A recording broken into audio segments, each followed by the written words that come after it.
Hey mga Smart Pinoy Homebodies!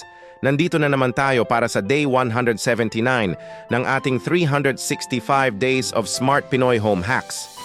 Subukan niyong silipin ang pinto ninyo ngayon. Luma na ba? Gasgas na ang doorknob? Baka may basag na tiles pa sa harap? Huwag mag-alala. Hindi mo kailangan ng major renovation o gumastos ng malaki para lang magmukhang bago ulit yan. Ang kailangan mo lang ay tamang diskarte para gawing pang Instagram ang entryway ng bahay mo. Isipin ninyo, ang entryway ang unang bumubungad sa lahat, sa mga bisita, sa pamilya, at oo, kahit sa mga delivery rider natin araw-araw. Ito ang first impression ng buong bahay. Pero aminin natin, kadalasan, ito rin ang parte ng bahay na pinaka-napapabayaan.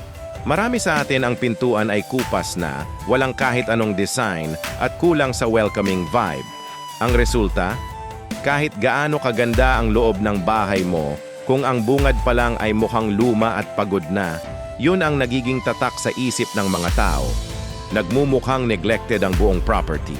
Nakaka-relate ba kayo? Pero huwag kayong magpanik. Nandito ang Smart Pinoy Entryway Design Hacks para sa instant Instagrammable effect kahit paluma na ang pinto mo. Ready na ba kayo sa transformation? Unang-una, i-repaint ang pinto. Huwag matakot sa bold colors.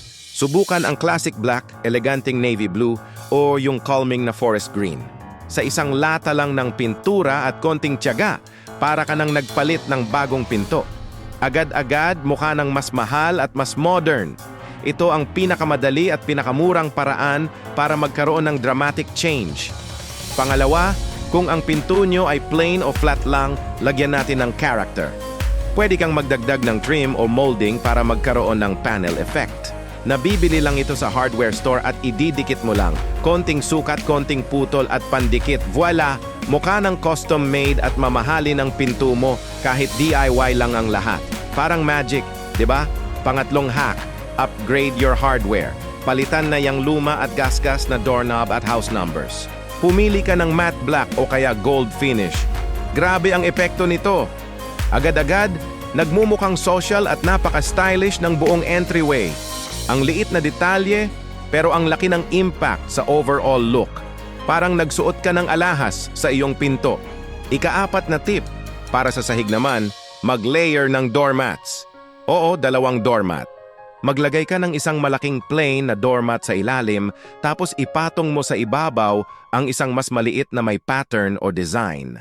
Nagbibigay ito ng depth, texture, at character sa iyong harapan. Plus, mas effective din itong pang-trap ng dumi bago pa man makapasok sa bahay.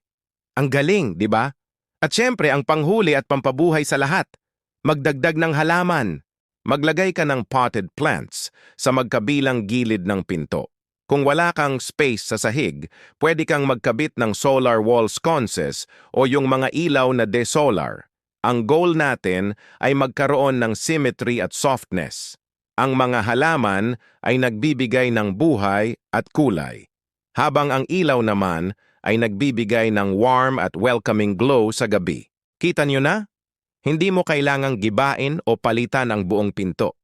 Ayusin mo lang ang mga elemento sa paligid nito at ang buong vibe ng bahay mo mag-iiba.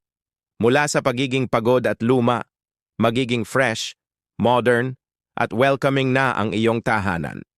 Excited na ba kayong subukan? Sana nakakuha kayo ng inspirasyon para sa sarili ninyong entryway makeover. At para sa susunod nating episode, abangan ninyo. Sa Day 180, ituturo ko naman ang mga fence and gate lighting ideas na hindi lang pang safety, kundi pang style din. Para kahit nasa labas ka pa lang ng property mo, stand out na agad ang ganda ng bahay mo. Kaya huwag kalimutang mag-subscribe at i-hit ang notification bell para updated kayo palagi.